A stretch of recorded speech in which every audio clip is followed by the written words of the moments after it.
So in the beginning, I will make short introduction of Givan, and then he will go on with introducing his work and his practice. So Givan, you have quite interesting academic background as you studied philosophy, linguistics, sculpture, and literature.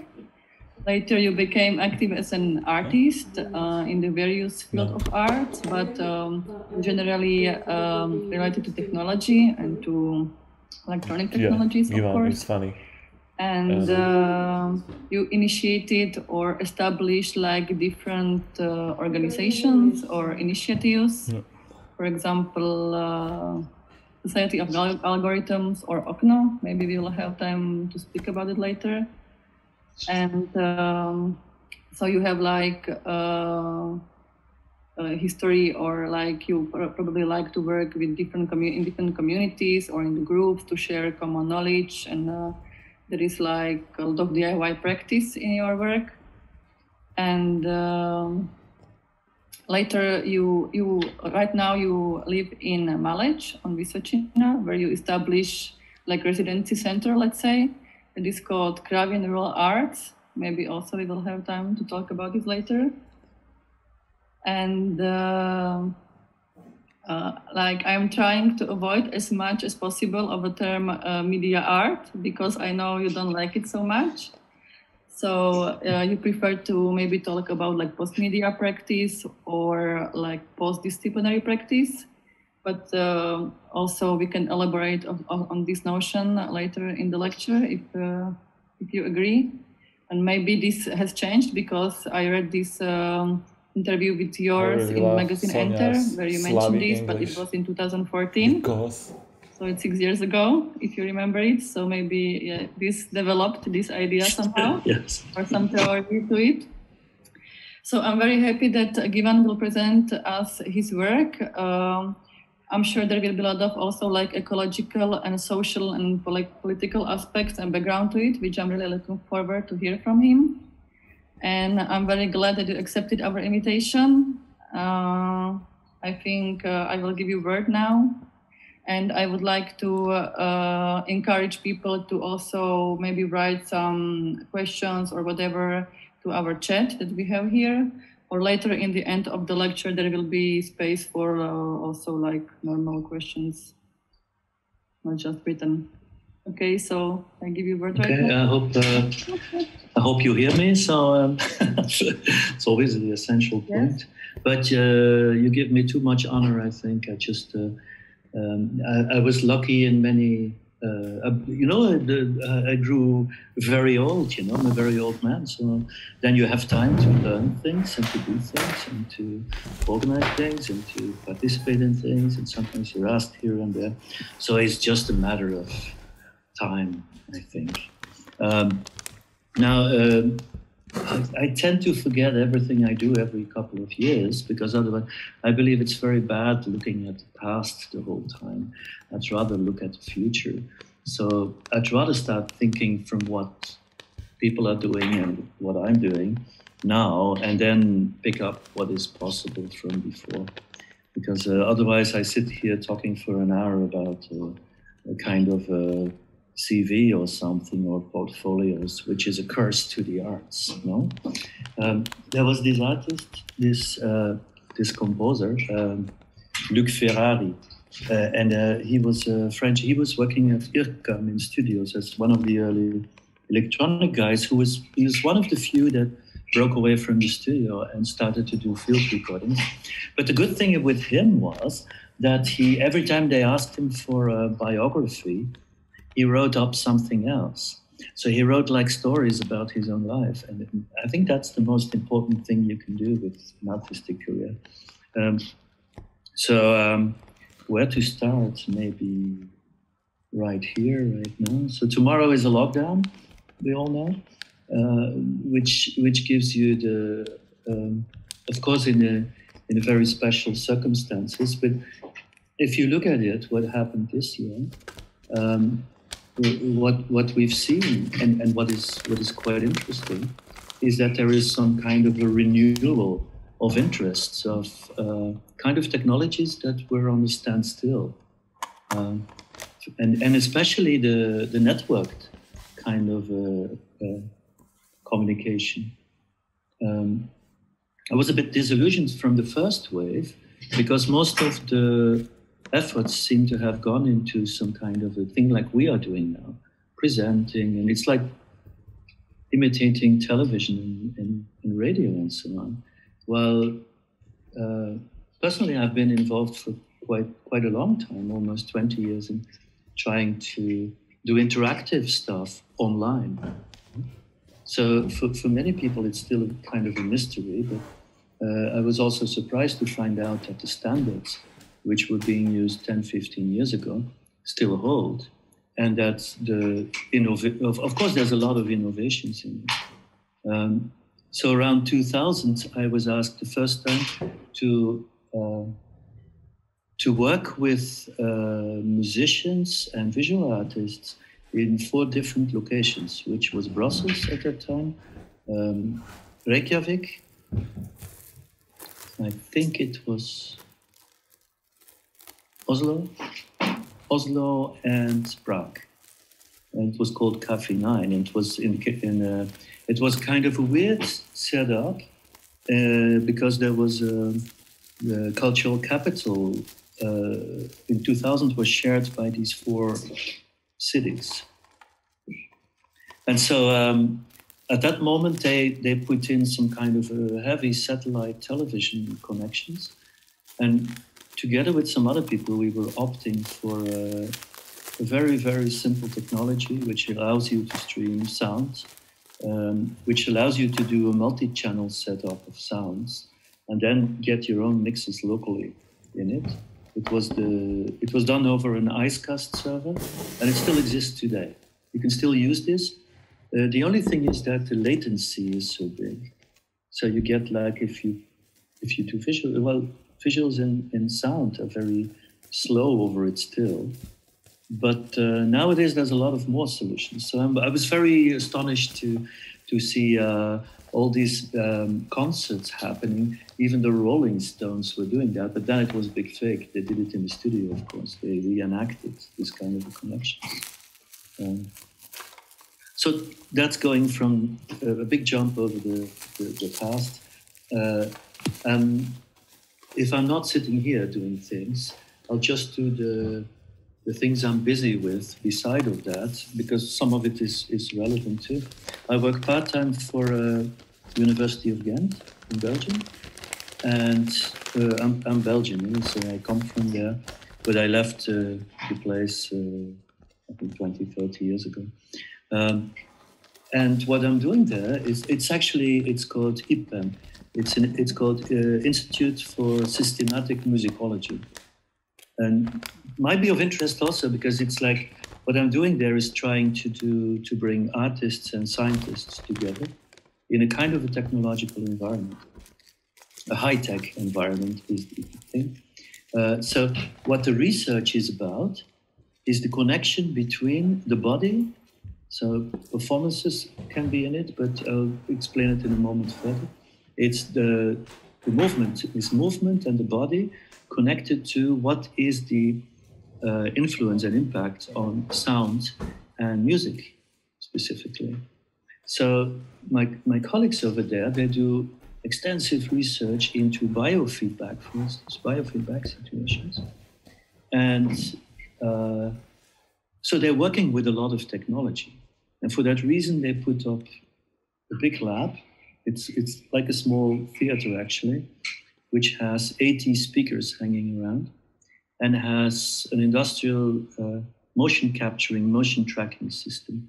It's almost 20 infrared cameras which can check every movement you make up to the less than a millisecond, yeah? and even make models of it, really 3D models, and connect it to sounds and so on. And I'll explain to you a little. If you hear some noise, it's my son playing with his Lego, and he makes sometimes a terrible noise. Jacek had een beetje stiller zijn.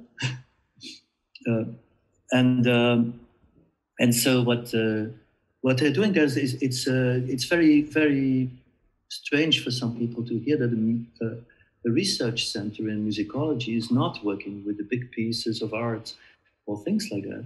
They work with sports people. So they did an extensive research on people running. And how did they do it? They mounted little sensors, it's actually just pressure in the heels and on the bending of the knees, connected to a small device. It's like, basically it's a modified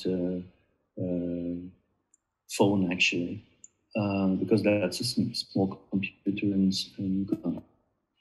and what it's doing, it's sending information on how the steps are done when people are running. So they did it with 3 or 4 different groups of people, from amateurs to professional people. And the only thing they had to do is run an amount of kilometers per week.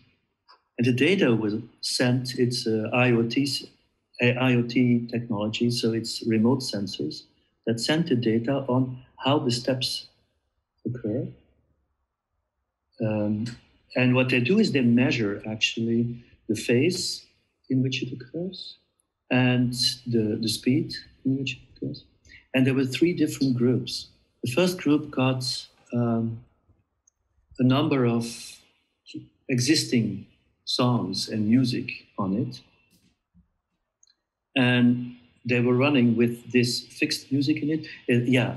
You must know that if we walk or if we run, there's not so much of a difference statistically between the different people running and so on. So they do these tests in a kind of a beat that is a bit natural to our way of running relaxed. Yeah? The second group was running without music in their headphones.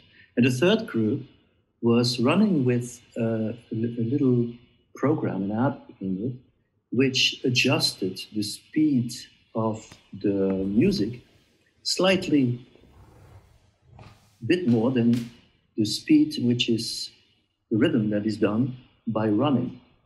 And so they run it over a year, and they found out that, for instance, you run much better with the last category, because if you advance the level of it, so that's a very influence on your body actually, and you don't notice it.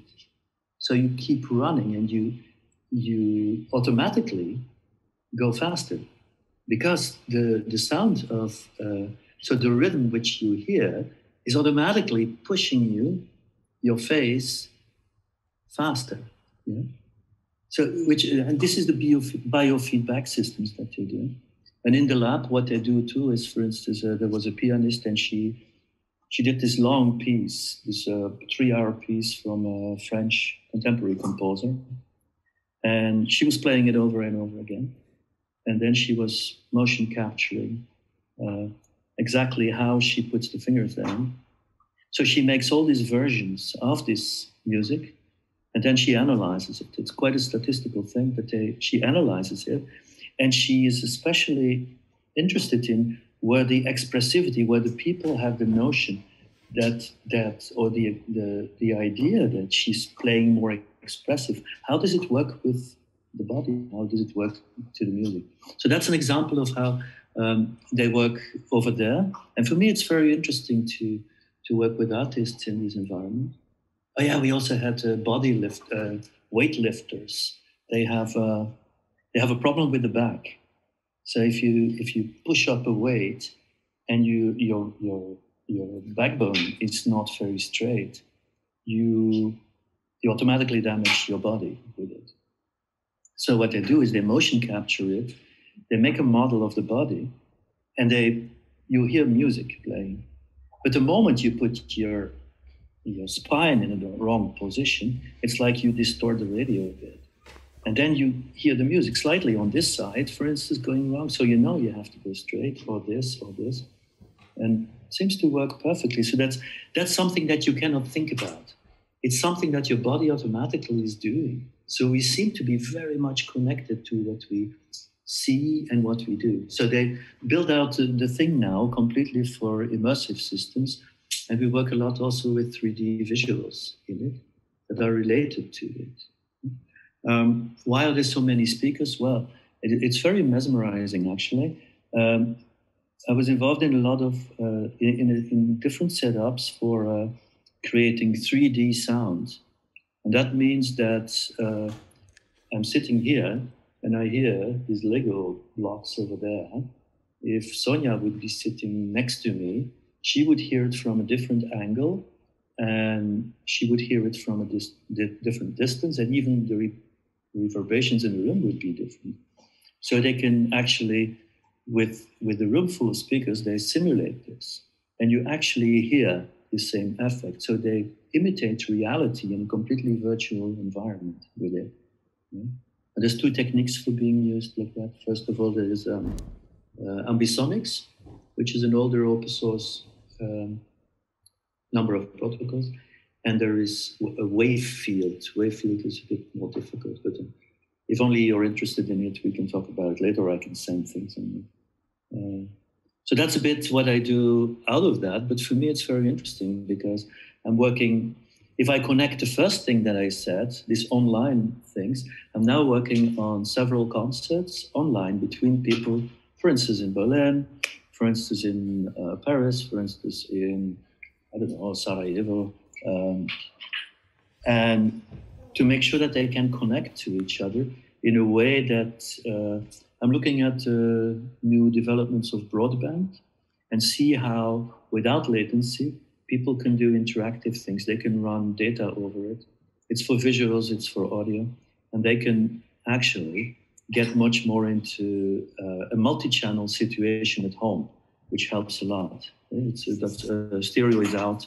Now it will be all multi-channel systems that we get, which, you know, if you go to a shop and you want to buy a stereo, they laugh at you and they say, oh, you need 5.1 or 7.1 or whatever, you know? So these are the systems of the future, which are also easy to work with in an artistic way. And that's a bit the whole thing. I'm doing so. Oh, how boring I am. Wait a second. Maybe I should show you a couple of things that 2017. 1 second. So I keep everything in a wiki. I don't have a book for making notes or sketches because it's so tedious. You don't have even a search function in a paper book. So why would you use that? No. So in 2017, I was invited. I keep everything in here. It's like a lot of garbage, a lot of things. I was invited by Documenta. They have a radio for... If people don't know what Documenta is, I can explain it to you. So maybe you should wave a bit and then I can explain what it is. It's every 4 years, I think. Yeah, okay. It's one of these hot shop things around the world. And what actually came on a winter night, somebody called me and said, would you like to do something for radio next year? And I said, well, I knew the guy and I said, oh, you're still in this 20th century medium, you know, get to today. But I didn't know it was for Documenta, because otherwise I would have probably said no. But so then he said, yeah, but you might find it interesting. We have an art radio with 20 artists and we do sound experiments and other things. And what I started to do is actually, to the big irritation even today of many people, I started to work on he asked me, and what would you like to do on a radio like that? And I told him, well, if I remember well from my youth, I grew up in a lucky environment, totally devoid of all arts and culture. And my grandfather was maybe the more expressive and plastic one. He was a butcher. And my father was a simple policeman, so you don't get much of a high art in the house. There was never music, actually. And when the radio went on, there was only two things that they were listening to. First of all, the news, and secondly, the weather forecast. First, there was the weather forecast, and in the middle of the news, they would fall asleep systematically. So I thought, well, I told him, like, oh, if I do something for radio, I rather want to do the news or a weather forecast. And so they said, well, we have already somebody for the news, so you can do the weather forecasts. So what I did is actually, I invited a lot of people there. And what we did was every day for 20 days, we had 7 time slots of 5 minutes to do live radio about the weather. Yeah? So that was the only thing that I knew beforehand. So I started to make field recordings, started to make interviews with people also locally here. And the interesting thing is, if you live in the countryside and you start talking about the weather, it's quite interesting because people are so responsive. They live with the weather more than somebody in the city. I'll give you an example. Lately, there was somebody staying here and she said, at what time does the sun get up? Everybody started to laugh because they know when the sun gets up when you live here. So I started to do interviews too with them. Then I read there's a lot of literary references to it. And then I started to make pictures of skies and try to understand what it had to do with the weather. And so there was when you say, oh, you studied this and this, but I think in every art piece you do, it's not like they call it now artistic research, but basically you have to learn something, or it's not so interesting, for yourself. So you have to learn something you don't know and try to make it a bit interesting for others too. And it's maybe you have an idea, and if you just put the idea there, it's quite boring, like you see everywhere. No, you have to explore it yourself and maybe go to the bottom of it. And then the other thing that I had to do is I was already working a lot with environmental sensors, which the normal sensors you can buy off the shelf. You just take a Raspberry Pi or even an Arduino, and you can connect everything from heat to, you can make yourself a wind sensor with all these different kind of things. It's so easy to do nowadays. But okay, then you have to do something with it. And then I was starting to wire it up, these kind of things, and put things outside, and trying to connect it to what kind of sounds would come out. And the sounds you have to generate, of course. I'm not the kind of a guy that is doing this DJing or playing back samples and so on. So I have to program these sounds. I try to invent new sounds. Okay, I can base it on what I hear and what I do, but when I do something, I like to make new sounds. Yeah? So that was another thing. And then the last thing, what I would do is to say, okay, and now we cut all the bullshit and we end in the last slot of the day. I invite 2-3 artists and we do an improvisation based on the weather of today. And that was just musicians coming in with electronic instruments, sometimes existing instruments, sometimes doing vocal things, sometimes doing very experimental things with self-made instruments and other things. So for 20 days, there was I started with announcing, I was looking also in the weather forecasts in different places. And then secondly, I get a message, you are screen sharing, sure? Yeah, sure. Anyway, and then we went through the day. I was reading also from the very interested literary references. I'll share you these links so you can explore it yourself afterwards, because otherwise I can talk forever about it and it's not so interesting probably. And then but I just wanted to illustrate that I believe in building up the work, not by myself, but with other people. And I also asked people from around places that I knew, artists, to comment on the work, on the weather, the way they see it and so on. And suddenly I end up with a big piece after 20 days.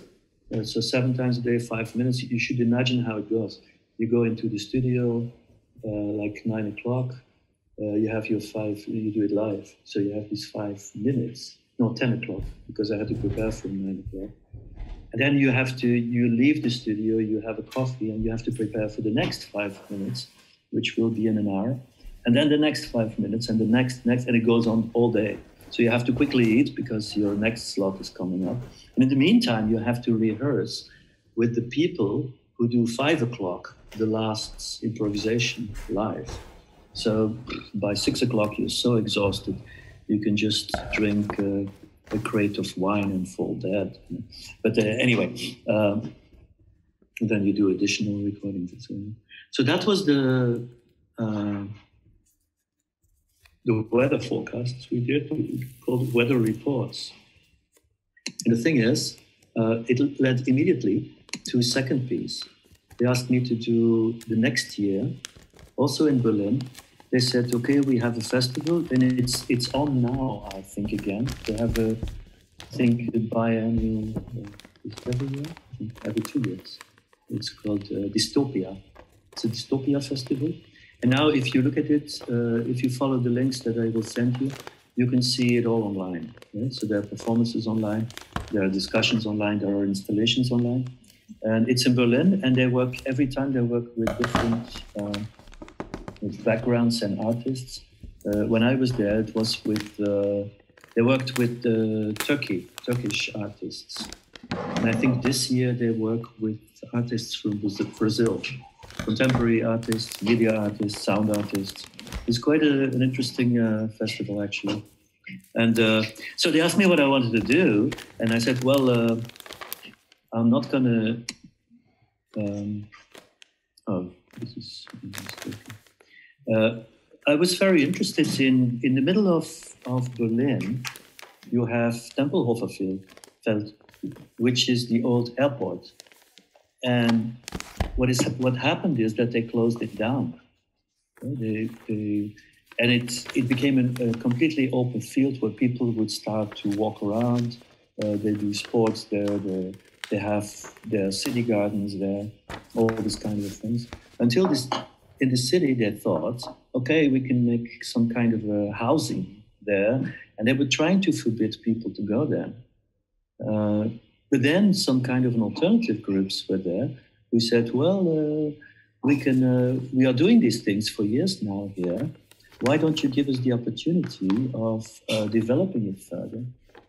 And after a lot of political struggle and also very social things, they immediately started with a kind of a number of groups that were developing things. But one area is the wildest one. I hope you can see it on the screen. It's the Turkish area where people every Sunday go barbecuing. And you should imagine it's like from a distance you see a big cloud of smoke coming from it. Me as a vegetarian, the stench is completely burning meat. Yeah, it's quite different. And then also everyone has a radio on probably another station. So it's very beautiful to walk through it. And if you go in summer, you go to Tempelhofer Feld, and you go on Sunday or on any summer day where there's hundreds of people doing barbecues. Yeah. So I asked them for the corner of this Tempelhofer Feld, and I asked to do something there. But just imagine you want to do something there. It's, these runways are 5 kilometers, right? So how to bring sound there, how to do things. So we started, I asked a couple of people to help me, 2 people from there, no more. In the end, I came more. I never work alone. I always ask other people to join me. I never do things under my own name. You change your name. It's so important to get rid of your personality and individualism. Because usually you end up with bad art if you continue like that. But anyway, so I like to do collaborative things and things you build yourself and go very deep in the technologies you use.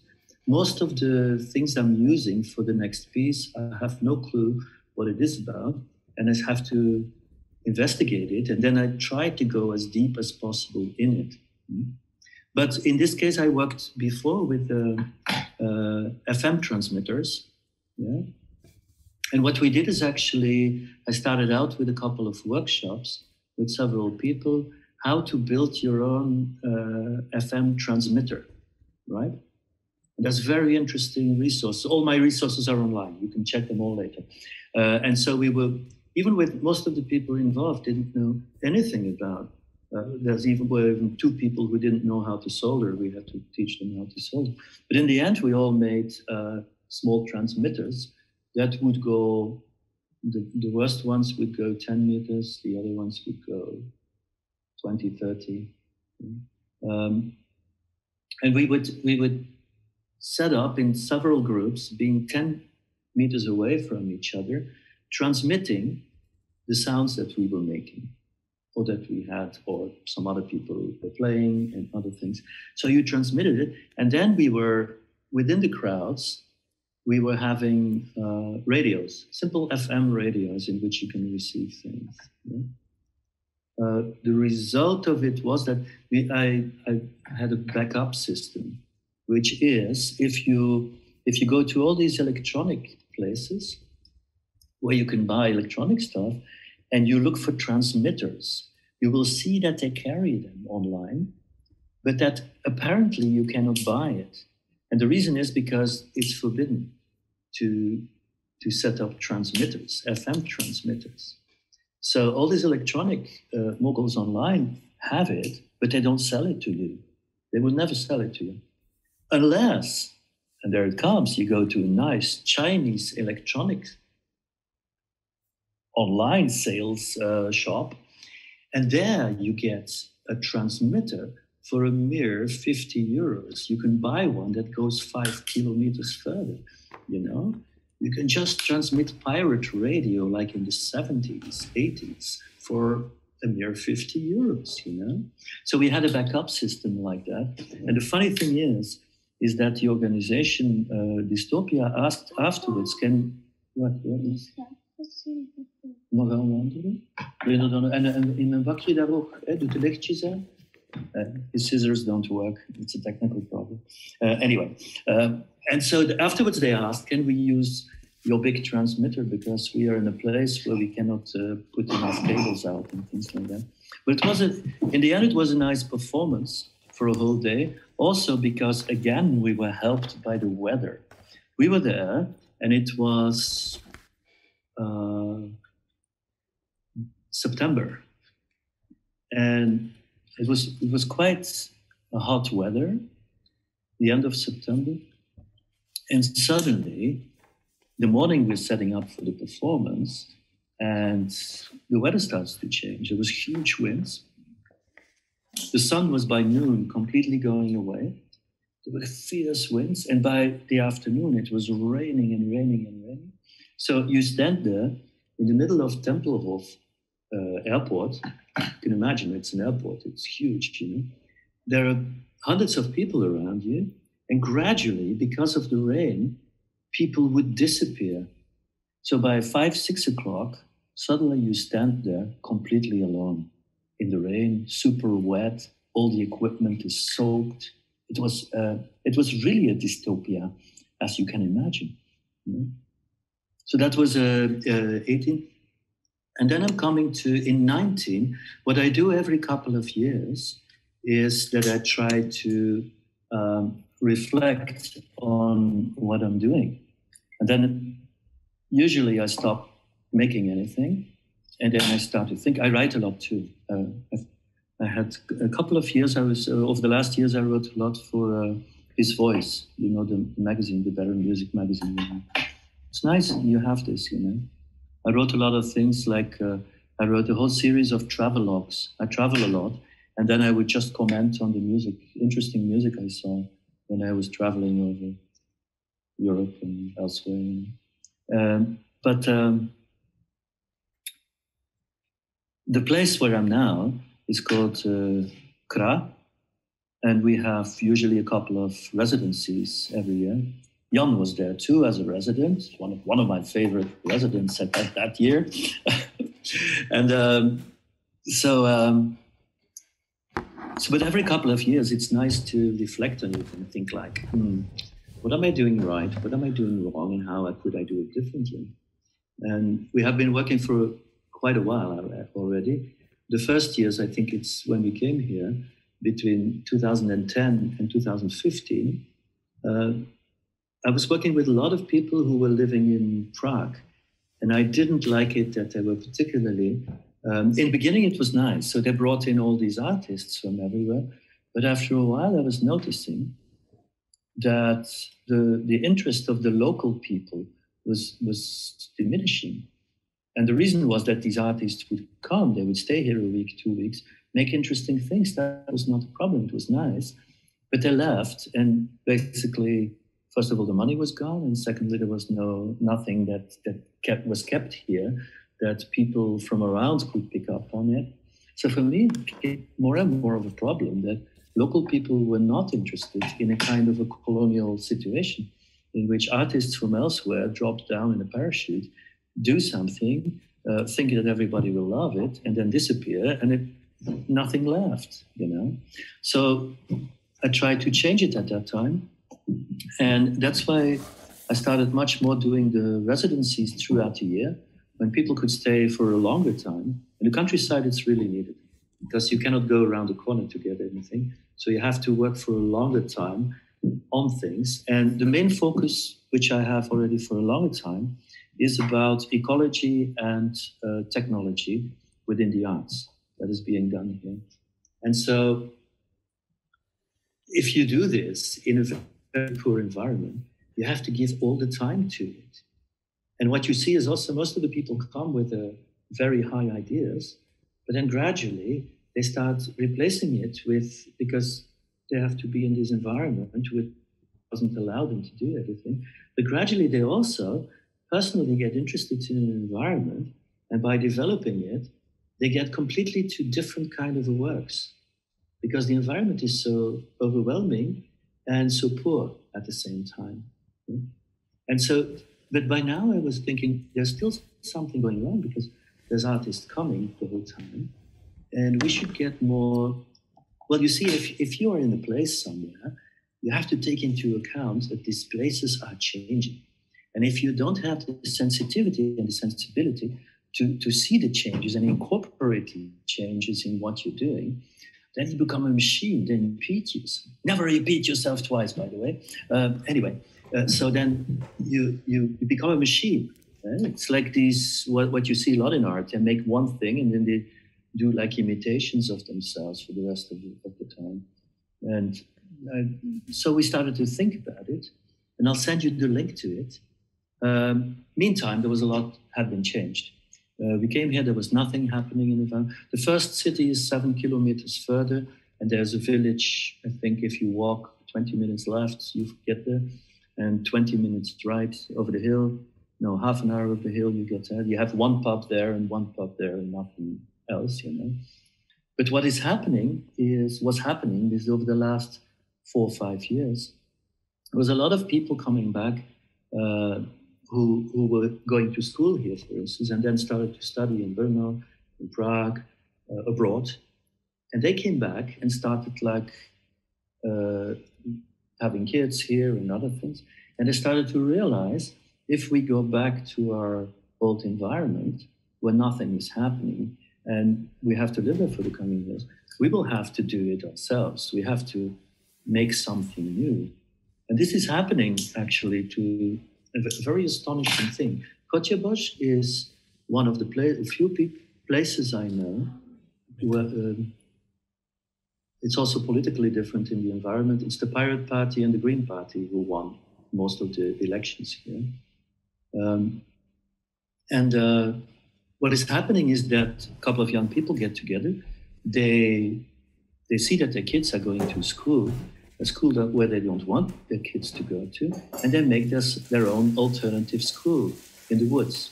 And this, I brought this very example here of a kid going to that school in the woods who is now creatively interested thanks to alternative methods in the school, in the countryside. So they also have a co-working space. The man was saying, okay, we travel once a week to Brno. One is traveling to Prague. Another is even working in completely the east, Ostrava. If we stay at home and we take care of the kids and we do all these kind of things, we're not going to see anyone. So they started this co-working space. And downstairs in the co-working space, they started an alternative social cafe where they do performances. They organize workshops. There's even a workshop with people making shoes and clothes in there, local people. So there's a whole new development happening. There's also an alternative festival, maybe you heard of it, On Off, which is organized by people who used to be living here. And this makes it different for us. I don't have to do. Oh yeah, there's another thing. In the nearby village, Malec, there became an alternative cafe with a shop with biological food and other things. They have their own good bakery. They organize workshops in even African drumming and things like that. So the role of when you have a place like this here doing culture gets completely changed. You have to work together with this. I never wanted to work alone. So you can make a team with education. You can make projects over the social things that are happening. There's also a couple of farms that do biological vegetables. You have workshop possibilities, etc., etc., etc. So we started to rethink this whole concept of Kra as kind of a rural development place. So what we do here now is trying to we keep the residencies like they are, and instead of adding another thing to it, which is what is lacking here, is that there is, if you think of technology and ecology, on the ecological level is highly developed, and also on the social level, not on the technological level. What is missing is the networks that are happening between the alternative networks the digital networks that are happening are underdeveloped, and also the tools, the development of the tools, which could be DIY, do it yourself as well, for creative purposes. And that's why we started now to do the Makers Lab, with giving the possibility to people to do 3D design, all these other things. And we will have, as it looks now, we have 4 sections. The first one is that I'm starting to do small projects in which, creative projects in which people get involved in making their own digital tools and electronic tools with small computers, solar energy, all these kind of things. Secondly, there will be, there's one guy who's, he's an engineer, and he's expert in juggling. And he wants to make objects where the sensors are built in, and that can send wireless data to make sounds and visuals with them while he's juggling. It's kind of an algorithm, you know, you do it with 1 ball, with 2, with 3, with 4. So you can make very interesting combinations in it, which would generate really interesting visual and musical structures in the end. So that's the second section. The clothes and shoes, they are interested in building electronics into it, also for the same reason. And the third one is, I installed the 2 FM transmitters here, in which we transmit continuously also the recordings. There are field recordings. There are even a program with kids, continuous program with kids. And there's also like some workshops are being recorded for it, concerts, etc., etc. So we transmit once in a while a whole series of things there, and somebody wants to develop it further to kind of an internet radio. So those are the 4 sections we're setting up now till the end of the year, and we see how far it goes. And now I didn't show much more, but maybe I should hear your voices now about what. I don't know if I had anything else to show. Probably not. Oh yeah, and maybe the last thing I'm going to talk about. We have twice we had a marching band festival It started very stupid.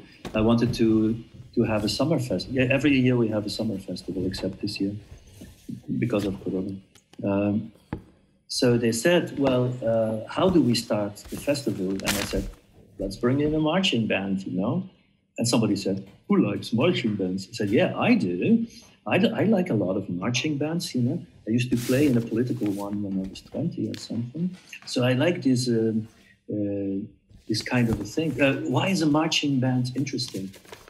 First of all, it's a complete reversal of learning music. Traditionally, if you go to a marching band, you don't play your instrument so well, so you go to this place in a cafe or something, and there's people of all ages and all skills, amateurs, more professional ones. And actually, you learn how to play music as a group before you can solo. In music schools, they make completely the opposite. They have the idea that you are a virtuoso. Right? And it's one thing that is a very bad starting point, that you are expected to be virtuosos. So you learn it in a group, and only when you're good enough, you can develop some special position in there, and then you become soloist for some pieces or something like that. Secondly, it's outside. It's completely outside. And if you listen to it, I refuse to go inside playing music since 2012, I think, yes. So if you make music outside, it's so beautiful, much more beautiful than you have this 20th century invention of a kind of a swimming pool without windows, and no light, and people come in, sit on chairs. They have to be very quiet. The whole equipment, technology of the concert room is there developed to annihilate the sound in a space which is not made for sound, which has reflections and other things, to make it agreeable to the ears. And then people in the end, they wait for an hour and then they can applaud, you know? When you play outside with a marching band, it's completely the opposite. You don't have to pay to go into a bunker, because you go from place to place and people follow you and go with you. You look for your audience. Secondly, if you do with a trumpet like this, and there's trees there and there's a lake there and things like that, the whole sound is changing. You have a new soundscape with the same instrument. And finally, what you actually do is that you create a complete different kind of music almost every time you go to a new place. Yeah? So we decided to do two marching band things, one with a couple of traditional ones. I always keep a traditional band in for the, and then everyone from the environment is coming, yeah? Everybody living here. There's 20 people living in Hranice here. We have usually like on openings, more than 100 people coming to it, which is a big success, of course. Every one of the neighbors is here, then which they don't do for anything else. And so the last one was only with experimental marching bands. Yeah, there was one traditional one for the older people in the afternoon, and then there was only experimental bands playing together. So that is a bit the thing. And then I was asked this year. They said, we like this kind of, every time I do this, I make a kind of a piece with all the bands included. Okay? So the first year I did 2013, I think. I thought I'll do a small piece. So I wrote something based on traditional music from here, which is hunting music, which is in 6/8. 1, 2, 3, 1, 2, 3. And the nice thing about 6/8 is that you can divide it all by 2 and by 3 without having to go to difficulties like syncopes and other things. So you can make very interesting layerings between things. So they were playing their pieces, and then they came together in the middle, and they were playing this piece. Now, I thought it was a small piece, but apparently if you ask, the first band had 4 members only, 5. Second one had 12. The third one has 20. And then the local youth orchestra from the music academy had 40 people. So you stand there suddenly with 100 musicians playing one piece. It's massive, it's very beautiful. Even the Vera, my neighbor woman, was crying. She was so emotional by I was never seeing on the marching thing.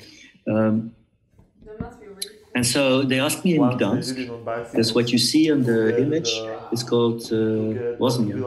And it's two buildings which look a bit the same, and it's in the harbor of Gdansk. And these are old spa, so what you say here... Lázně. Yeah, Lázně, it's the same word actually, yeah. And they asked, they have a big opening next year, September, in which it's all about art and science. And they asked me, we are inside these buildings and we want to do something outside of the buildings. Yeah? And so I'm working already since 2-3 months, actually longer, but because of Corona, we couldn't work because they are not, with a choir of 44 people. It's an experimental choir. If you look it up, 44.1 kilohertz choir, it's called, from Gdansk. They make very beautiful pieces. So I'm making a piece for them based on field recordings I did in the harbor and around it. And there was a lot of, it was in spring that last time I was there, and there was a lot of birds in there. So I tried to find out. I was very bad in finding out what birds did what, but I had to learn it. So if you listen to birds, in the end you will know the differences. And I was trying to analyze also the sounds of it and try to order it in the length and in the frequencies where they go. And secondly, I'm working on, for each of the singers will have a different text. And I take these texts. I noticed, I don't know if you have, probably you have them too. If you get spam, usually I delete it immediately. I get a lot of spam. And I noticed that inside the spam, which is not visible probably in your mail program, there are these weird texts in it. It's very weird. I don't know if I have it here. He didn't understand why the bird wanted to ride a bicycle. The tattered work gloves speak of many hours of hard labor, etc., etc.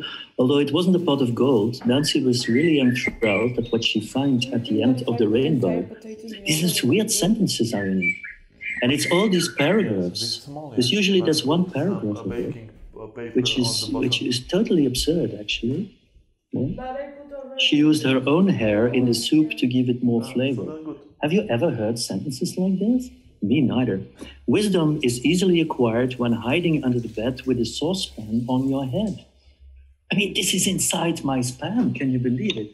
There must have been some great poet here at work or an intelligent machine saying all these nice sentences, no? So she used, with a single flip of the coin, his life changed forever. She used that again. Patricia loves the sound of nails strongly pressed against the chalkboard. They say that dogs are man's best friend, but this cat was sitting out to sabotage this theory. You know, this is amazing texts that I found there. So I got them out of my spam. You should read your spam, guys. It's poetry. Yes. And so these are going to be the scores for the actually not the scores, the libretto for the scores which derive from the birds. Yeah? So now I have to learn how to have the several different voices in it, and then what I'm doing with it. It's on different levels that I'm working on it. Because of the dvametry, I was thinking, what kind of, can you see it still? Yeah, but there must be the coffee bankrupt in the meanwhile. Algorithms which allow people to stay 2 meters away. So you have the performers, right? They have to stay away from each other. With a choir, it's very difficult. With a choir, it's difficult because There are a lot of rules now put up for Corona. I give you an example. The rules in Belgium, I don't know the ones here, if there are. In Belgium, if you have a choir, you can do rehearsals, but you need plexiglass in between them or stand 2 meters apart. And what you also have to do is you have to stand on one line. These are the other things. I couldn't find any rules here for choirs. Or in Poland, I asked them and they said that they didn't know. So I thought if I put them all 2 meters apart, and here you can see this is the fullerene spiral, yeah? Yes. And if you keep them 2 meters apart, you can circulate between them, in a sense. It's a bit like these puzzles, you know? And then I found out also there's a very interesting algorithm. It's called Voronoi system, which they do. Yeah.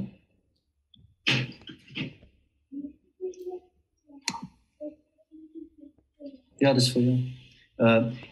Look, and I was very astonished to see that, you know, the Hajj, where they go to Mecca every year, Muslims, right? You can say yes, you know. They have a kind of an algorithm here too, because they circle around this black box here in the middle. And they have several systems for keeping them 2 meters safely apart. It's amazing, no?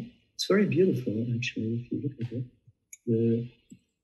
So I'm trying to figure out also a kind of choreography from them, which would include not only the choir, but certainly the audience. And the nice thing is with the audience, that the choir and the audience will, according to where they are, they will have quite a different way of hearing the sound moving of the choir, because they also have to change places the whole time, you know? So you create almost a spatial moving place, vectors in place. Mm-hmm. That's what I'm working on. Oh yeah, and then lastly, I'm building these little pressure sensors in soles. That's why in Kochegoj I wanted in the makerspace also to have sensors in the Shoemakers Guild there, because they were for now they say they will do it the coming months. I make the sensors, IoT sensors, that send out pulses if your foot is going. You have them here and here. You have the ball of the foot and the top of the foot, and you can do you have a roll, you have an impact, you have a roll, you have like this. So you can measure several things. And what I want to do with kids in Gdansk, I'm testing it out here first in spring, and then I go probably to Gdansk. I want kids to record, do field recordings and sound recordings with whatever they have, their phones, they can have small devices. It's not so difficult anymore. Like this, for instance. You see it? It's audio map. It's things that they put in trees in the night to record birds and other animals for biologists to do. But anyway, they're very small now. They could be half the size too. And kids could record sounds and keep it on them with a speaker, with a small amplifier and a speaker. Amplifiers get too small, you know. This is one of the larger ones I'm testing now, but because these are, you see how small it is. This can go 100 watt already. It's too much. Yeah. So nowadays technology gets very nano. You know, you can do 1/10 of it. You can make it with yourself. And they would produce sounds. They would do modifications of while they're walking. They would control the sounds being played while they work with the choir also. So it's a combination of technology and choreography and simple singing, you know. Oh yeah, and of course, I'm not going to write it out, you know, of course. I generate it with a computer, and I'm going to transmit it over to their phones. And they're going to have, each of the singers will have earphones, and they will receive the scores, because it's a multi-channel thing. Each one needs another, I think I'll do it over 4 channels, 4 different scores for 4 different people. And then you can see how we get there with the others. Maybe more or less. It's high, we make more the transmitters over Muslims different are going frequencies. each year to pray. So that's the piece I'm working on now. Some like algorithm that is like maybe some keeping questions. them It's in already 8 distance o'clock. to You maintenance fall asleep over there, I see. while they are walking. Maybe turn on all the sounds and all the video. That would be nice. What come to my mind? I read about the project. Maybe it's a long-term project for many years. It was called Baku 2022. Yes. Does it still exist? Yes. Very unusual length. Anyway, yes, the Baku thing. You know the situation down there now. Eh? It's war, eh? Yeah. So probably it won't be so. I'm not going there now, I don't go to war zones to make art, You have these people who do that. It's pure sensation. The whole thing, I started it as a long-term project in 2005 or 6, something like 4 or 5, in which at that time, if you came up with long-term projects in the arts, they were laughing straight to my face about it, until I would say, I was in one of the interviews at that time. This interviewer would say, a long-term project in the arts, is it possible? I asked him, well, you're laughing about it. I guess you, because I knew it, I said, you bought a house and you're changing it. How long is your mortgage working for the bank? And he said 20 years. So, well, there you go. The banks are smarter than you think. So the arts are also working long term. So, and what I did is actually since then, once in a while it comes back. So it's probably people don't know what happened in Baku in 1922. Yeah, so after the Russian Revolution, actually the area, Azerbaijan and so on, was under control of the Tsar, and the revolutionaries would actually, Lenin would say, the first letter he ever wrote to somewhere to support them was to the population of Baku, to tell them to keep occupying the oil pumps, because that was so crucial. It still is. It's the same thing with State of Islam and so on. They invade an area, and the first thing they do is they occupy the oil pumps in Syria, everywhere, or the economical assets they have. And so he said this thing. But what happened in 1922 was a celebration of 5 years of revolution, Russian Revolution.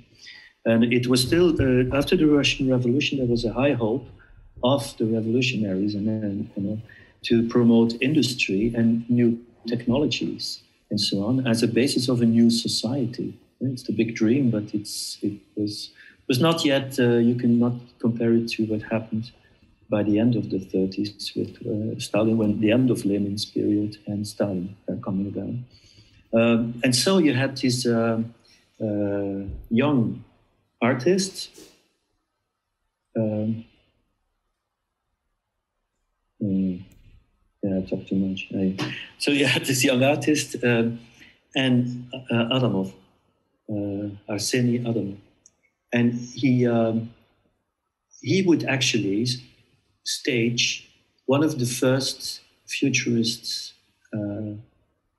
performance pieces, which was he would have in the harbor of Baku 3 or 4 warships, and he would have in the harbor too a whole choir of people, and the warships would shoot salvos with their cannons over the water, and the factory sirens, it's called Symphony of Sirens, and the factory sirens would be orchestrated.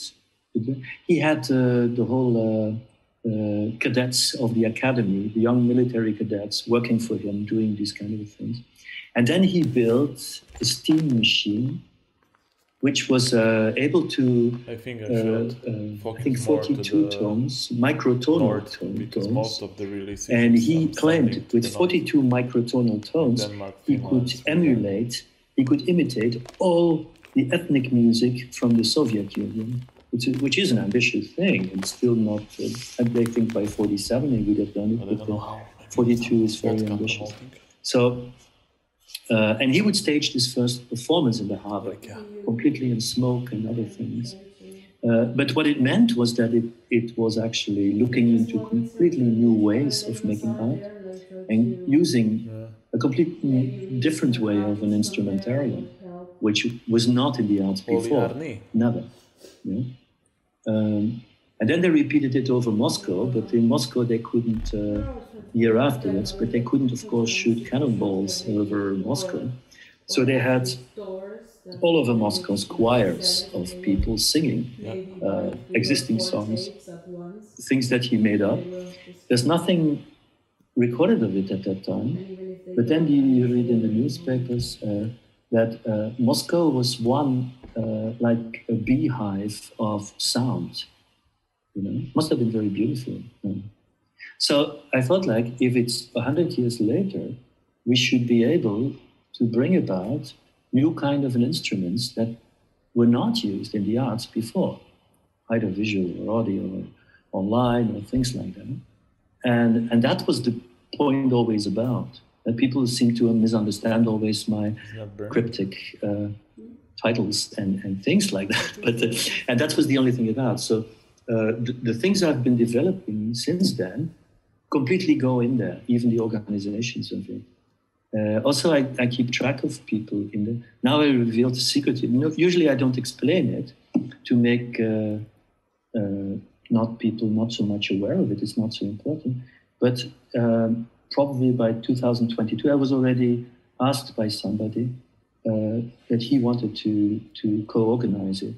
So probably by 2022, if it's possible, there will be something at least.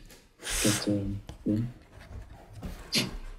No, but I have it also. People, if I say something normal, they think it's normal. One day I said to people, what are you doing now? Oh, I'm going to start a skiffle band.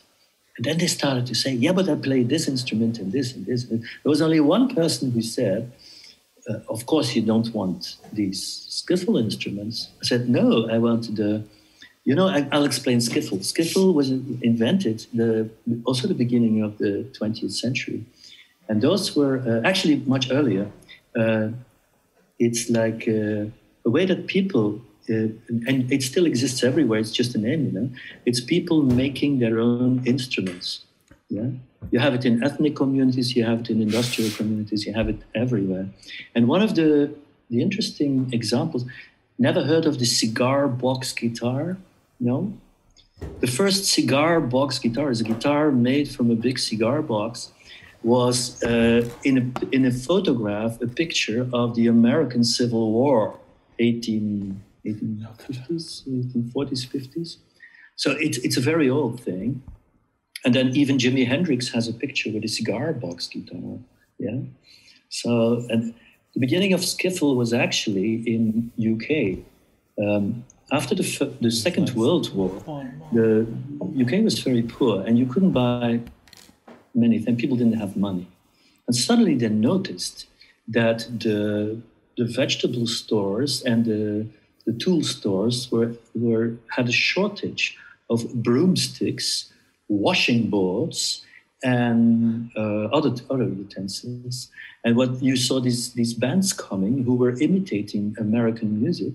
And those, instead of a drum, they had this thing for washing on the metal thing, a washing board, and they would play with the things for sewing on it.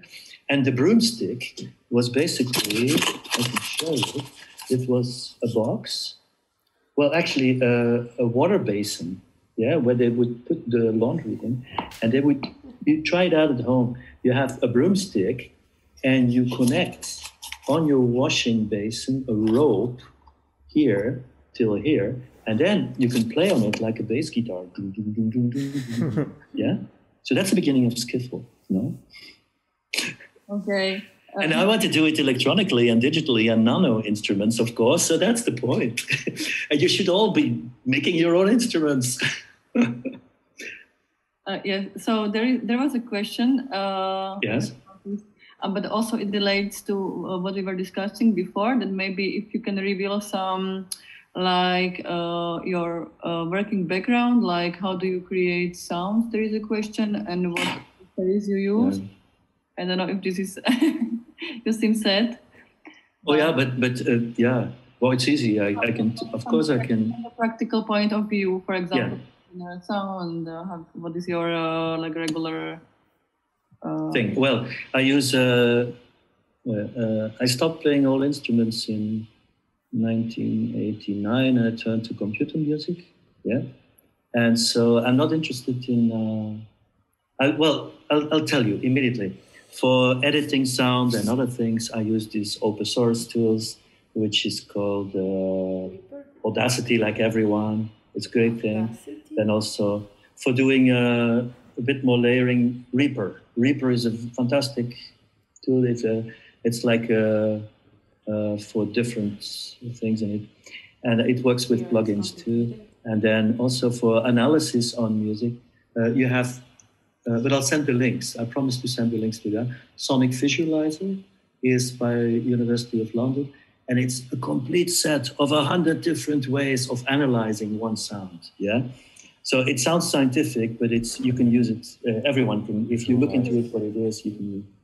So this is very straightforward. This is the traditional way of analyzing and doing things. And I started using Max MSP. Because that was the only thing that was. I was doing things in Lisp and everything, but there was nothing existing at that time. So Max, it was a very interesting thing because it was invented by a guy who wanted to take away the programming out of computer music and give it back to the artists by packaging the difficult things like buffers and number crunching and so on. So he created these objects. And afterwards, he continued. He was working for IRCAM, and it didn't exist anymore for a while.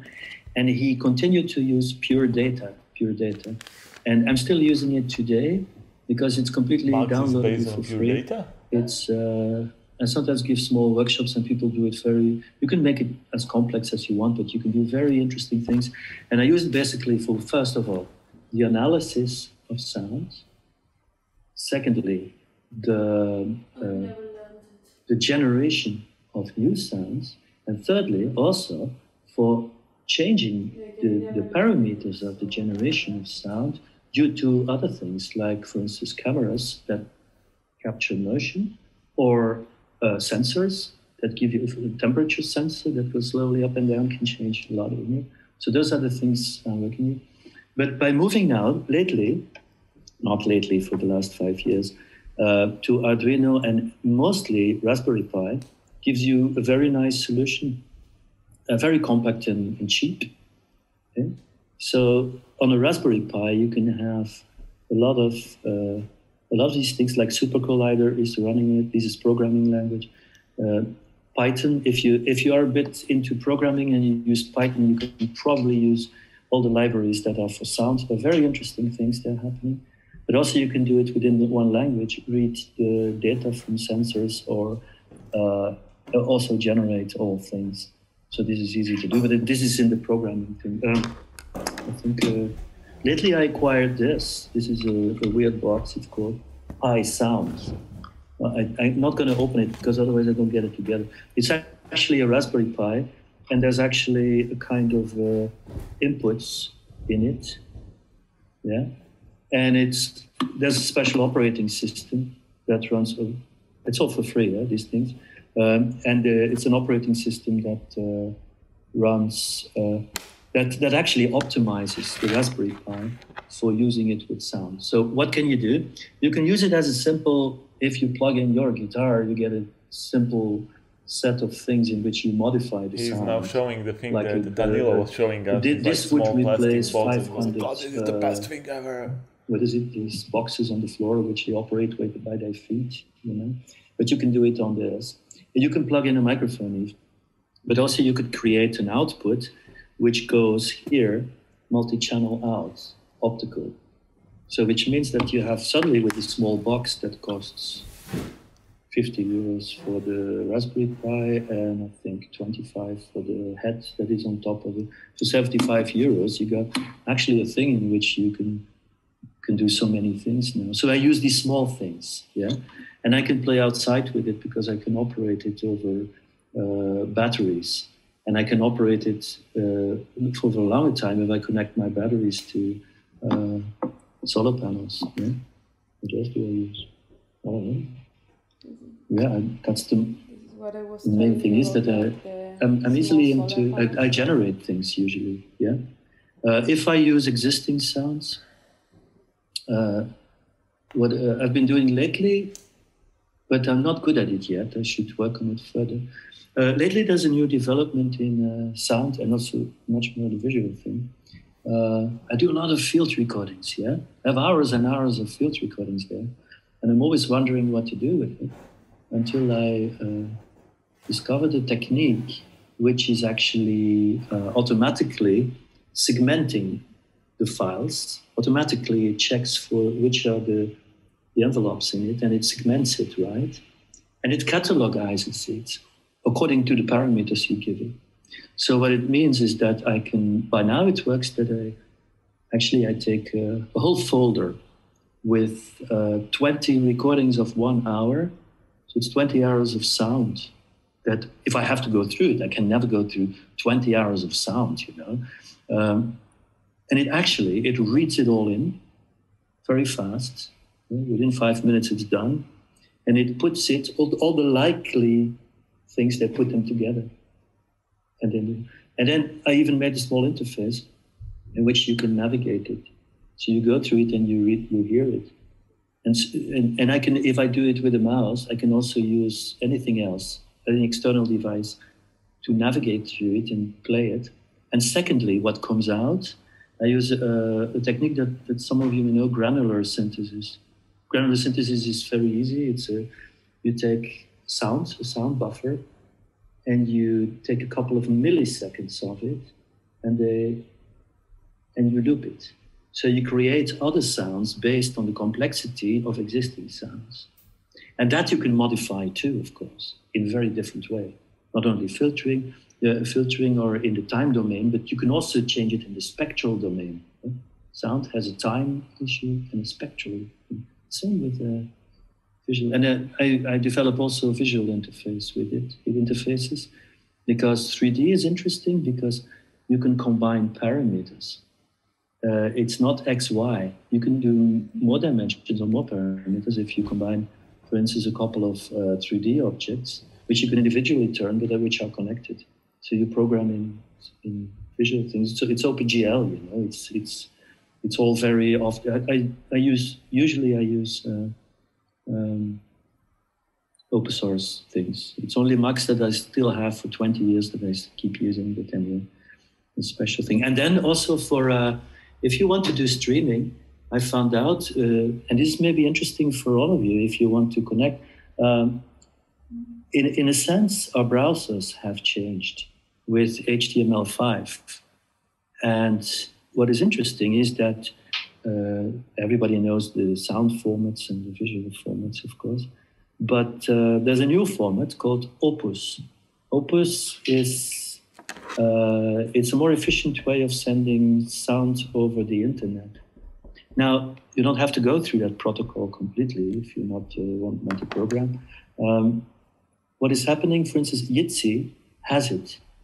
If I do a Jitsi connection with anybody, a peer-to-peer connection, it's sending in this Opus compression, it sends it over, and Jitsi is completely programmed in the WebRTC. And WebRTC is the visual optimization of sending visual data over internet.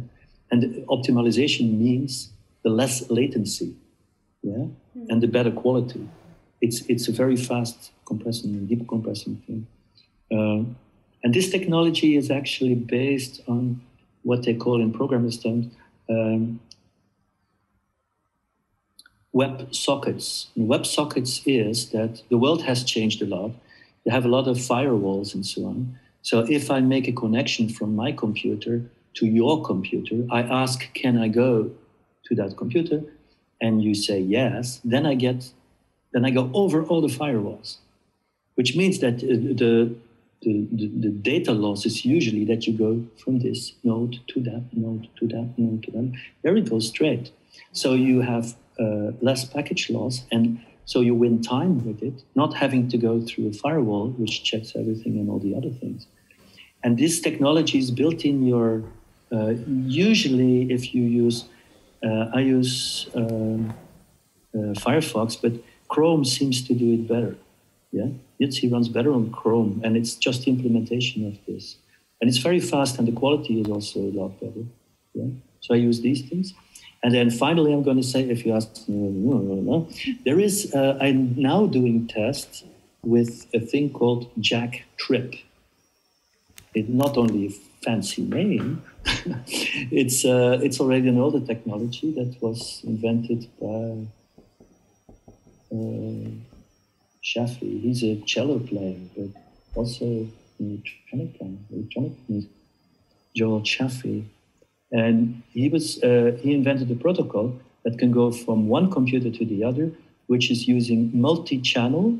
So I used it now for 5 channels, and is using it for uncompressed audio. So you don't get the degrading of your sound. And it was with I did a test with a colleague of mine on his apartment in Brussels, and here in Kravin, the good old Fusocina. You might think it's quite a distance. Well, we had a latency of 8 milliseconds. Shit. It's amazing. I've never seen this before. So we're going into, well, of course, it becomes bigger if you do more connections, but that's what I'm using too. Yeah. Is there anything else I should? No, I use a lot of technology. Oh, if you do streaming with visual and so on, I use OBS. OBS. You know it? No? No. No, yeah, well, streaming is quite, OBS is quite an interesting technology. You feed it with a camera or something else. And it's also like quite qualitatively. You can find it, it's open source, goes on every platform. And you can, OBS. Is there any more questions, please, from the student? Hi, I just wanted to say that I really liked this idea for children to give them some recorders to make some sounds of the world, because nowadays because of a lot of cartoons and other some digital sounds, I could say that it's very necessary for children to listen how our world is breathing. Yeah, sure. And it's really cool. Thank you for this idea. Well, I can go further with it. It's the natural path that, and I see it in my own son and other people, other young people. They get so much drawn into these games, which are completely prefabricated. There are very few that leave them, give them enough freedom and things like that.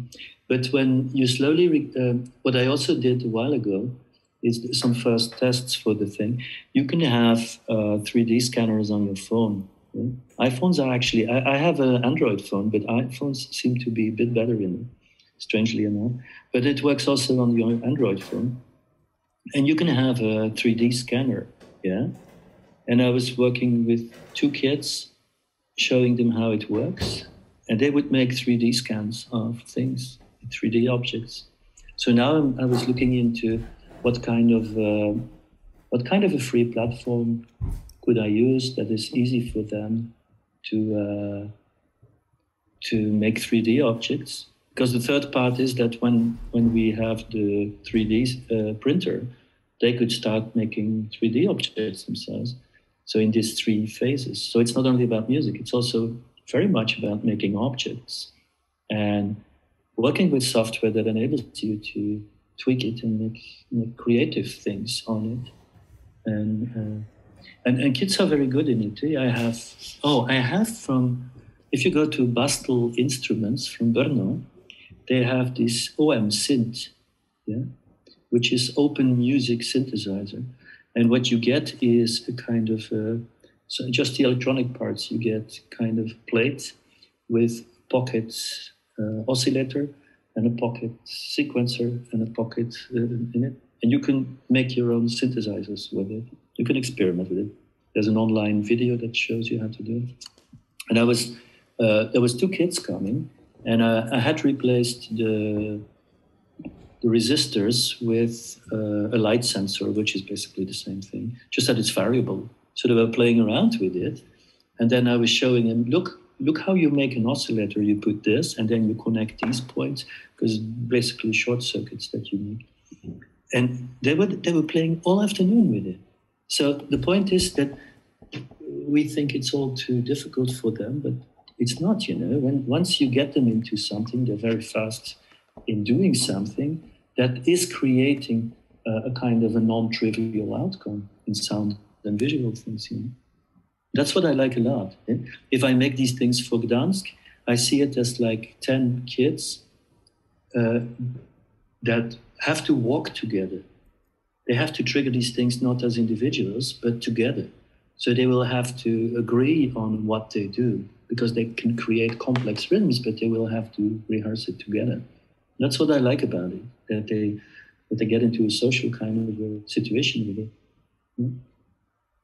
Heidi, I would like to. I would like to ask you, according to the practice of CRA, of Kravin Rural Arts, that there is like, especially when it comes to the rural landscape, there is like ongoing dialogue coming that understand the rural landscape as a like really like progressive space. Like for example, I don't know, in the States you can find like fully autonomous farms that are making the harvest operated by drones and automated tractors and so on. And how you see CRA in this situation, like that you have like a space without borders, let's say, inside of a like rural soundscape, and according to like the usage of technologies in like contemporary art practice. Well, in the local situation, in the first place, I let it be completely depending on what the wishes and the evolution is in all these other organizations. And you can see it also. Why we make now this Makers Lab is that there is something missing somewhere that could be attached to, first of all, education, also the schools that are around, but also like little tools for gardening and farming, which could happen. But also there are a couple of people. There's a couple of people living here who have this high-end jobs in media. The countryside is not like it used to be, of course. And they work like, for instance, there's one guy, and he made for University of Florida an app which is tracking sharks.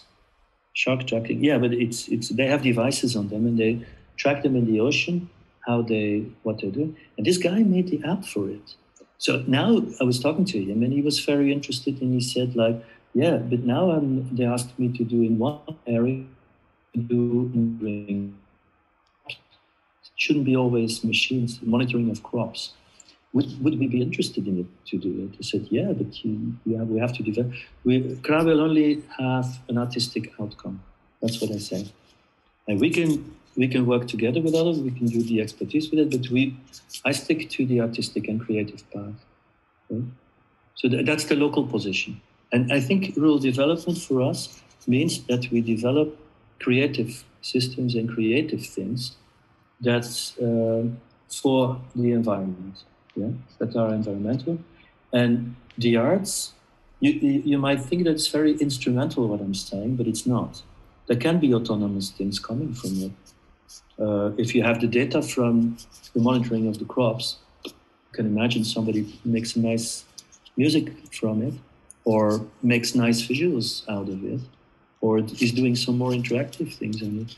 So, and then I leave it open for the output. I also leave it open to what the interest is of people coming here, or people I know who ask, can we do this or this? You see, for me, it's an open thing. It has to start bottom up. Okay? And I know that the interest of, it's what I realize is that the interest of the current art world is not so progressive, if you know what I mean. They're very conservative, actually, even in the contemporary arts. I give you an example. I was asked by the Flemish Ministry of Culture to be an expert in evaluating the difficult applications, about experimental media and transmedia and multimedia and all that. They don't know what to do. So they asked a couple of experts. The funny thing is that neither the artists nor, the artists failed completely to come up with almost a view on what is happening around us. They would still hand in, oh, we're going to do a big show, and there will be 100 people in the audience, and there will be this, and we will do things for 200 kids in all these schools and other things in the middle of Corona. Come on, how can you formulate this? This is hilarious almost. So what I saw is that this kind of almost stuck into, you're almost pushed to continue from what you did into the next phase without taking into account that the whole place has changed, you know. And so I think what I like very much sitting in this rural environment is that there is no dualism with the city and the countryside, but there is a very strong dualism in the interest and the amount of money that is spent on the development of cities, but not on the countryside. And then you get, of course, all our urban planners, they get most of the money from politicians in the city because they not get it from here. And on top of it, you deal with the public who's the least willing to change, unless you take, and that's what I mean with these marching bands too, unless you take something that is familiar and you can bring a complete avant-garde piece with it. They like it, you know? Okay, they think I'm a weirdo, but that comes on top of it, but they don't care. They like it that we do it. So you see, there's a complete different way of doing things. And if the art world doesn't want it, they cannot want it, actually. You cannot replicate it in their galleries. You cannot replicate it on their channels. Because I think when we say rural development, I'm willing to work on specific development of digital networks for the countryside because it's needed. And it doesn't matter if it goes into gallery this and this or museum that and that. In big places like I don't know. Okay, we have probably last question. I can answer more because my son fell asleep in front of the heater. You can or you can't? You said. Yeah. Okay, so what do you think about progression in behalf of what you said and Ars Electronica? Probably we can apply this to maybe other big festivals. It's okay. Yeah. Like probably you. Ars Electronica is a special case. Yeah. There's now there's a couple of festivals which are not so much absorbing. Well, they're the mastodons of what formerly was known as new art, but new media and technological art. I think the landscape has changed a lot. That when you say that I don't like media art or whatever, I'm always laughing with it because every 5 years they invent another name for it and they still don't know what to do with it, you know? So now it's art science. Everybody has to do art science. And before that you had to do, I don't know, there's always something else, you know, and it's like you were always having another name. Then, but it's already, as long as I know, first you were a musician, then you were a composer, then you were a sound artist, then you were, but basically you're doing the same things, you know, and it's like so that's one part. So, but I think there's actually a stronger development, I think, in art science. And there's a couple of festivals. Well, I wasn't really thinking of this, so I have to think. There were a couple of festivals right now, which were quite interesting lately. The good thing, what is happening now, is that it's all online. Yeah, I love this. I'm going to say this. This is wonderful. That instead of having to go there or by the catalog, you can watch the things and you can see the things. So that's what I think is ISEA has been organized now. What was it? I saw a couple of lectures and performances online, which were quite interesting. So that's the minor kind. It comes with this Leonardo Giano. They were also in the organization of it.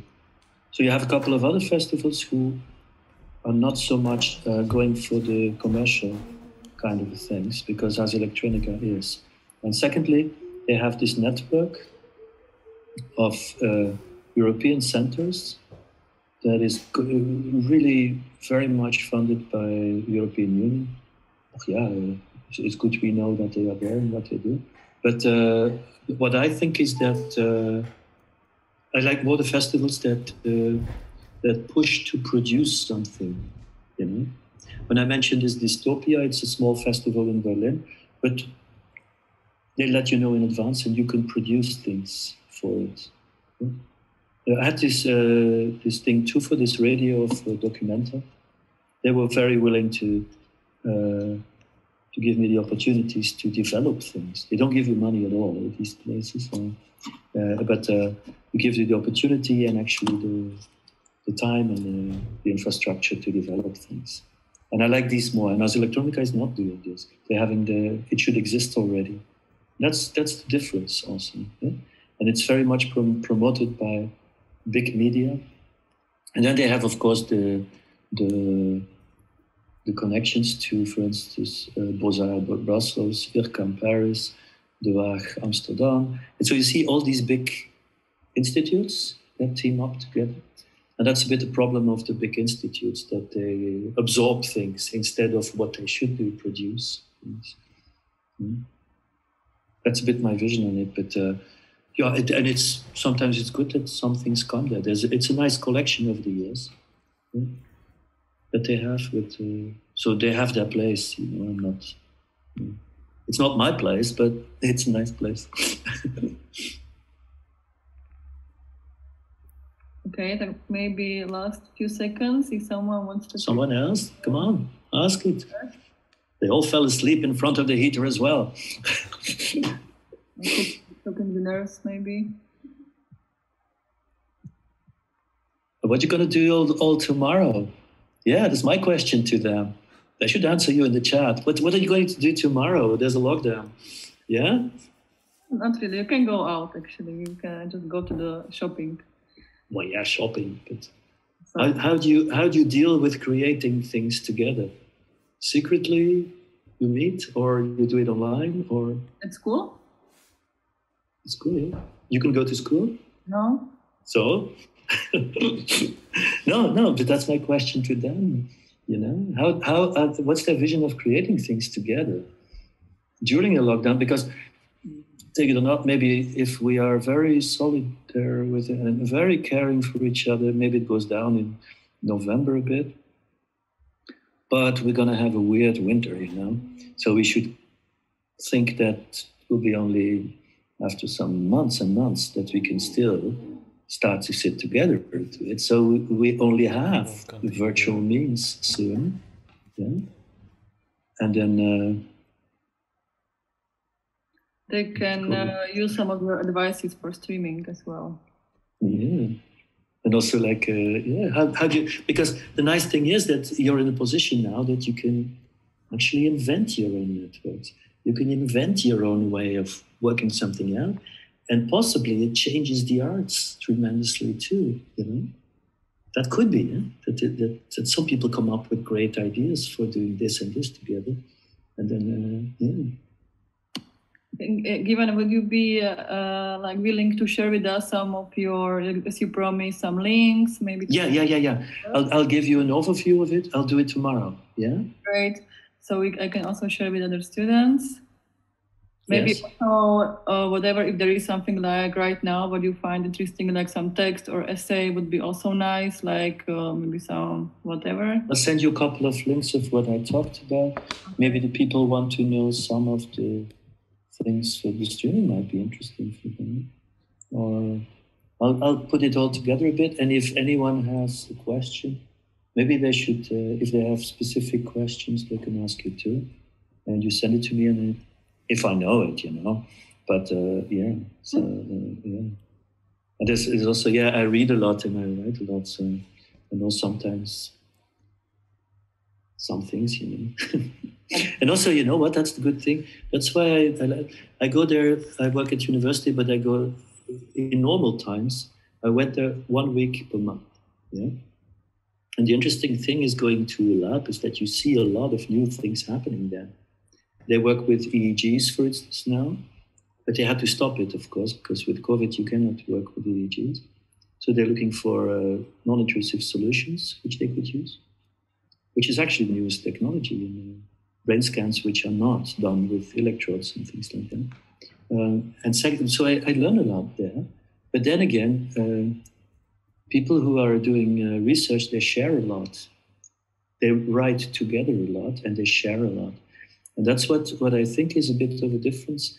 They didn't do this in science 50 years ago, for instance, but they seem to do it very much right now. And they're very much promoting each other and helping each other to get there. So there's a lot of solidarity. Yeah? Also, for instance, applications, if I do an application for them, I could ask anybody, any time of the day, even Saturday, Sunday, and they would come up and help me. You know? So we have... I like this actually, that my colleagues are doing postdocs and doing research programs, and they help each other a lot in realizing their work. You know? So that's what I like very much going there. And now that I don't go there, we have our meetings twice a week online, and we work out things. And somebody says, "Oh, I'm not getting there in this." Somebody, "Oh, I have time. I'll do it with you." And so, you know, there's a different community growing over, which is completely digital. I haven't seen my colleagues since spring, but I see them a lot. You know, I see them every week. And, or somebody sends me something. There was this. Somebody sent me a link lately to, what was it? It was very beautiful. Oh yeah, some of the things that they've done with the 3D projections in visualizing. It was somebody playing piano. They did really nice 3D visualizations above the piano, which was completely non-existent, you know. But anyway, it was a virtual piano, but the player was real. Yeah, it was all projections, but and they do experiments now with 3D. So they share a lot of things that you learn from, you know? And that's what I miss in the arts sometimes. But yeah. So share more. Okay, thanks for the message for the end. That's how we should.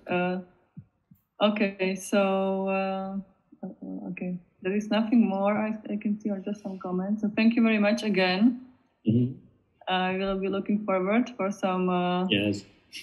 background information or sources. Don't expect too much of it. It's just the normal stuff. Have a nice time in Kravin. Yes. And if you guys all do something interesting, let me know. No? Okay. Is this still a residency program going on? Yeah. So I'm changing it too in the future. So up to now, you had to have funding and so on, because I don't have the money for running it. But I'm thinking of a kind of a formula on the cost base, so that people come and we share the costs on the things. Because also the Czech government is completely lacking in the amount of money and funding for it. So, and we don't take students, so we only take people who finished studying. Okay, then we have and don't take it as insulting or something, but it's simply that people who are in an institution or something, the evaluation is always, whether you want it or not, is coming from an institution. And so we want to work with people who are not evaluated by thirds, who evaluate themselves and engage themselves in collaborations and do it from their own thing, and not by the urge of others to be instigated with things. Okay, then.